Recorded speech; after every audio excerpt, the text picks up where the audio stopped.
देखें, चलो चलो class. Indian nationalism was a product of colonial modernity. ठीक है। स्कॉलर्स लाइक पीजे मार्शल, लिखवाया मैंने पीजे मार्शल, हो गया काम। हिस्टोरियन नहीं बनना है, ऑप्शन नहीं लिखना है, सिर्फ एक स्कॉलर का नाम लिख दिया, इनफ है। ठीक है। 5-6 स्कॉलर्स मैंने डिबेट में लिखाए हैं, आप एक दो कोट कर लो, ज्यादा और बाकी इंपॉर्टेंट नहीं है। It was a product of colonial modernity, political unification कराया, पॉइंटर्स दे चुका हूं मैं। स्ट्रीमलाइंड एडमिनिस्ट्रेशन, ठीक है। Communication system, example telegraph. Communication system, फिर छोटा सा एक आर्ग्यूमेंट लिखो पहले, जिसकी भी कॉपी है। ये किसकी है? किसकी है? आपके ना भैया। तो थोड़ा सा आर्ग्यूमेंट जैसे ऊपर लिखा है, फिर एग्जाम्पल। जस्ट कीवर्ड लिख के एग्जाम्पल लिखना ठीक नहीं है। ठीक है ना, ये अप्रोच ना मैकेनिकल बनाती है आंसर को। ऐसे में आर्ग्यूमेंट ज्यादा चलेंगे। यूपीएससी इज ऑल अबाउट कि आपके आर्ग्यूमेंट्स क्या है। एग्जाम्पल आर्ग्यूमेंट्स के लिए होते हैं। ठीक है ना। तो पहले argument then example. Overall presentation अच्छा है। Formation of all India political organisation, ठीक है, एग्जाम्पल हो गया। Printing press, communication system, interaction among सब सब cultures added in cultural unification, formation of all India political. ये एग्जाम्पल ऐसे नहीं, एग्जाम्पल कुछ स्पेसिफिक दो। ऑल इंडिया पॉलिटिकल, आपने एक एग्जाम्पल दिया था, एग्जाम्पल पीजेंट्स, ऐसे नहीं देना। ठीक है ना, पीजेंट्स एग्जाम्पल नहीं हुआ ना, तो एग्जाम्पल पीजेंट एग्जाम्पल नहीं है। ठीक है ना, तो एग्जाम्पल स्पेसिफिक कोई फैक्ट होना चाहिए। ठीक, हरिश्चंद्र, ठीक है, ये वेस्टर्न एजुकेशन ओवरऑल। कुछ कुछ लोगों की हेडिंग में बॉक्सिंग नहीं है या अंडरलाइन नहीं है, तो अंडरलाइन करो या बॉक्सअप करो। इशू क्या है? गलत कुछ नहीं है, अंडरलाइन नहीं करोगे, बॉक्सअप नहीं करोगे, गलत कुछ नहीं है उसमें। इशू ये होता है, जो इवेल्युएटर है उसने जो पूछा है क्वेश्चन की डिमांड जो है, वो उसको दिख जानी चाहिए कि ये बॉक्स है हेडिंग के लिए, कीवर्ड ये बॉक्स, सेकंड ये बॉक्स है काउंटर आर्ग्यूमेंट्स, तो उसको विजिबल हो जाएगा आंसर। क्लियर है कि कहां पर कौन कौन से आर्ग्यूमेंट्स हैं? तो इजी इजी करता है ये इवेल्युएटर के लिए। ओवरऑल ठीक था। इशू गदर वाला था एक question. Ghadar movement not only under estimated the might of British rule, also its foundation it has been fought in vain, not been fought in vain. अच्छा, ये बीन फॉट था। इंट्रोडक्शन ठीक है, फैक्ट दे दिया, year दे दिया, introduction में enough है। Non success of Gadar movement, क्या क्या रीजंस थे वो दे दिए। Then not in when, significance of गदर। ठीक है, तो ये जनरल सारे एग्जांपल्स के साथ। अब इसमें देखो, फॉर एग्जाम्पल आप पढ़ नहीं रहे हो कुछ आंसर्स, फैक्ट जो भी स्टेटमेंट्स हैं ये पढ़ नहीं रहे हो, बट आपको विजिबल है ना कि एक आर्ग्यूमेंट एक एग्जाम्पल है, एक आर्ग्यूमेंट एक एग्जाम्पल है। ठीक है ना, हालांकि तुम लोग सब ऐसे ही कर रहे हो आजकल, दिस इज गुड। हाँ गौहर, इस बार प्रेजेंटेशन अच्छा था, बट एक थोड़ा सा इशू दिखा मुझे। The revolt of 1857 was elitist in nature, इसमें सोल्जर और पीजेंट्स नहीं लिखना। ठीक है, और यही वर्ड्स तुमने फिर बाद में भी लिखा है, जब नॉट एलिटिस्ट में लिखा है हेडिंग है, उसके अंदर ये वाली चीजें तुमने दोबारा रिपीट की है, तो रिपीटिशन नहीं हो। जो एक पॉइंट लिख चुके हो वो लिख चुके हो। इसीलिए इंट्रोडक्शन में कोई भी पॉइंट वेस्ट नहीं करना है। जो डिमांडेड क्वेश्चन है उसके लिए इंट्रोडक्शन में ऐसा पॉइंट नहीं लिखना जो तुम्हारे बॉडी पार्ट में आ सकता है। ठीक है ना, इंट्रोडक्शन में पॉइंट वेस्ट नहीं करना है। ओवरऑल बहुत अच्छा है, प्रेजेंटेशन अच्छी है, तो बस एक पॉइंट का इशू था। ओवरऑल सब ठीक है, एग्जाम्पल पहले से बेहतर है, क्लियर है, विजिबल है एग्जाम्पल। ठीक है, तो ये वाली अप्रोच रखना होगा। ठीक है, कंटेंट वगैरह सब अच्छा है, बस प्रेजेंटेशन पे काम करना है।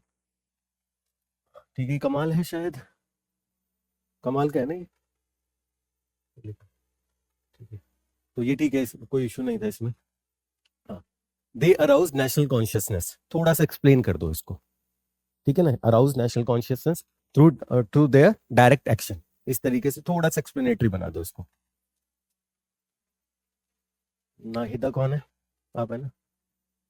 हाँ ठीक है, ये हेडिंग बॉक्स अप कर दो थोड़ा विजिबिलिटी बढ़ाने के लिए।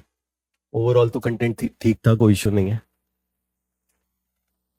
हाँ, स्ट्रक्चरिंग देखो, इसमें देखो एक चीज, Gandhi ji restrained mass movement yet retained his popularity among masses, how would you explain this paradox.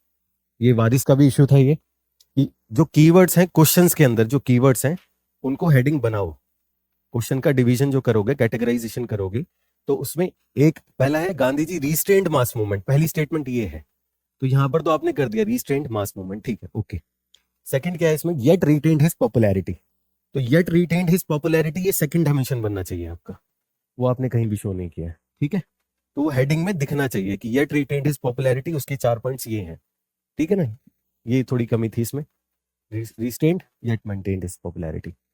ठीक है, ये रूबिया कौन है? आप हैं शायद।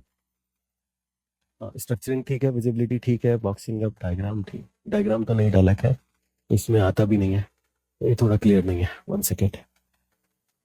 ओवरऑल अच्छा है मैरून निशा आपका, थोड़ी स्पेलिंग चेक कर लेना एक दो, ये अच्छा है। देखो, सुमित सरकार, Gandhian movement were many movements often diverging and conflicting, statement है, दे दिया इन बिटवीन, ये वैल्यू एडिशन पॉइंट है।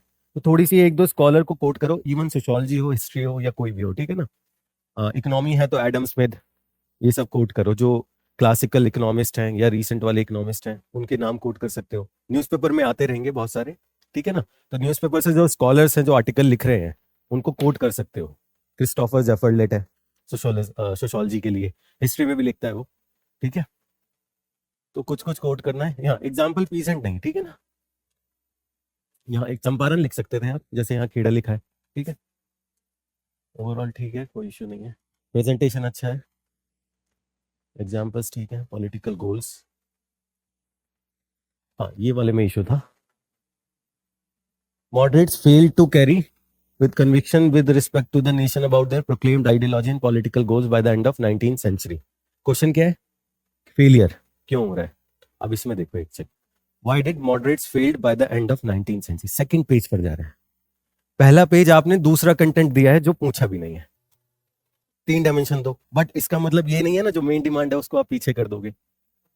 हाँ आइडियोलॉजी, जैसे देखो ये जो आपने लिखा है ना ये गलत नहीं है, लेकिन इसको छोटा कर दो थोड़ा, डायमेंशंस को, जो मेन डिमांड है उस पर ज्यादा फोकस, बाकी एक्स्ट्रा डायमेंशन थोड़ा थोड़ा पॉइंट्स, ठीक है। तो जो मेन डिमांड है वो सेकंड पेज पर नहीं आना चाहिए, ठीक है, मेन डिमांड फर्स्ट पेज पे शुरू हो जाना चाहिए। फॉर एग्जांपल देखते हैं, इंट्रो आपने लिख दिया, आइडियोलॉजी मॉडरेट्स के लिख दो, यहाँ कोई सर्कल बना के रे डायग्राम में छोटा छोटा कर दो, ज्यादा स्पेसिफिक नहीं, क्योंकि ये पूछा नहीं है ना स्पेसिफिकली, तो हम एडिशनल दे रहे हो आप, ठीक है। ये मेन डिमांड था, इस पे ज्यादा फोकस करना है, ठीक है। इसके अलावा डायमेंशन दो आप, कोई इशू नहीं है, ठीक है। एलिटिस्ट इन नेचर, ठीक है, ये किसका है, बासित का है, ठीक है। Volt as elitist leadership example, argument example ऐसे ही चल रहे हैं सारे इसमें। नॉन एलिटिस्ट क्यों था, ठीक है, रिबेलियन, ठीक है, इसमें कोई मसला नहीं है, बासित का ये भी। हाँ इसमें देखो ये क्वेश्चन शायद नहीं लिखा आप लोगों ने, एक काफी लोगों ने नहीं लिखा, एक दो लोगों ने लिखा था।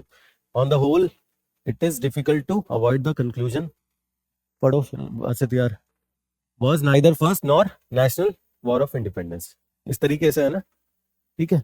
ये कुछ लोगों ने लिखा है, सबने नहीं लिखा है।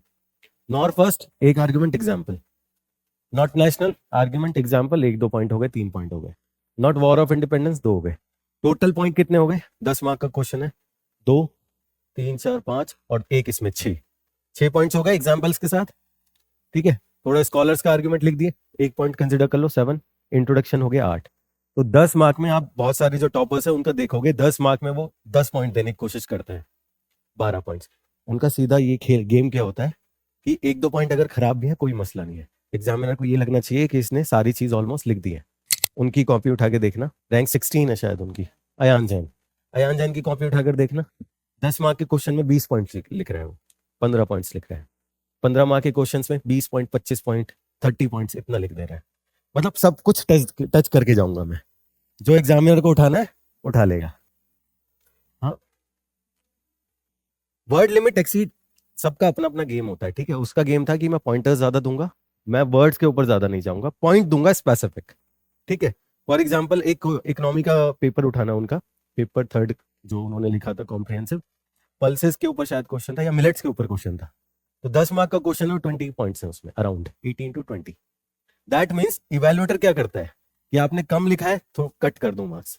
इवेल्युएटर को पहला तो फिलोसफिकल गेम ये हो गया ना, साइकोलॉजिकल गेम सॉरी, कि मैं पॉइंटर्स मैंने बहुत दिए हैं, तो कट करने के लिए वो स्कोप नहीं छोड़ रहा है, मार्क्स कट करने के लिए स्कोप नहीं छोड़ रहा है, ठीक है। तो ये गेम प्लान है उनका, औरों का आर्ग्यूमेंट के बेस पे होता है, एग्जाम्पल के बेस, श्रुति का है आर्ग्यूमेंट एग्जाम्पल, ठीक है, स्पेसिफिक। अयान जैन का थोड़ा अलग है, उसमें कुछ पॉइंटर्स ऐसे होंगे जो आपको लगेगा कि मतलब वर्दी नहीं है एज पर द डिमांड, ठीक है, बट ये चल रही उनकी चल गया कहानी, ठीक है। तो बहुत सारी चीजें होती हैं। अगर आप दिल्ली जैसे शहर में बजट में आईएएस की तैयारी करना चाहते हैं तो इस वीडियो को एंड तक जरूर देखें। ये है बनो आईएएस। इसको रन करने वाले हैं UPSC qualified ex civil servant and Jamia RC alumni. यहाँ की फैकल्टी को ना केवल यूपीएससी एग्जाम का एक्सपीरियंस है बल्कि पढ़ाने का भी सालों का एक्सपीरियंस है। ये एक्सपर्ट फैकल्टी हर टॉपिक को अच्छे से एक्सप्लेन करते हैं, उसके बाद हर टॉपिक को डिक्टेट करते हैं ताकि आपके पास अपने खुद के हैंड रिटन नोट्स हो। साथ ही क्लास में प्रीलिम्स और मेंस के प्रीवियस ईयर क्वेश्चन को सॉल्व किया जाता है और डिस्कस भी किया जाता है। यहाँ पे आपको सिविल सर्वेंट्स जैसे कि आईएएस, आईआरएस और एक्स सिविल सर्वेंट्स साथ के साथ जामिया आरसी के एलुमनाइज आपको पर्सनल मेंटरशिप देते हैं। डेली आंसर राइटिंग जो कि सारे टॉपर्स रिकमेंड करते हैं, इस पर यहाँ पे बहुत फोकस किया जाता है जो कि बाकी कोचिंग्स में नहीं होता है। इसके साथ ही आपको मिलती है प्रीलिम्स और मेंस की टेस्ट सीरीज जो आपको एग्जाम के लिए रेडी करती है। यहाँ के अगर हाईलाइट्स की बात करें तो स्मॉल बैच साइजेस जिसमें 60 स्टूडेंट्स होते हैं और जीएस कोर्स के साथ आपको एसए और सीसैट की क्लासेस भी होती है जिसके लिए आपको अलग से पे करने की जरूरत नहीं है। और ये लोकेटेड है सुखदेव विहार मेट्रो स्टेशन के बिल्कुल सामने। तो देर किस बात की, आज ही स्टार्ट करें और अपने यूपीएससी के सपने को साकार करें। थैंक यू फॉर वॉचिंग बनो आईएएस।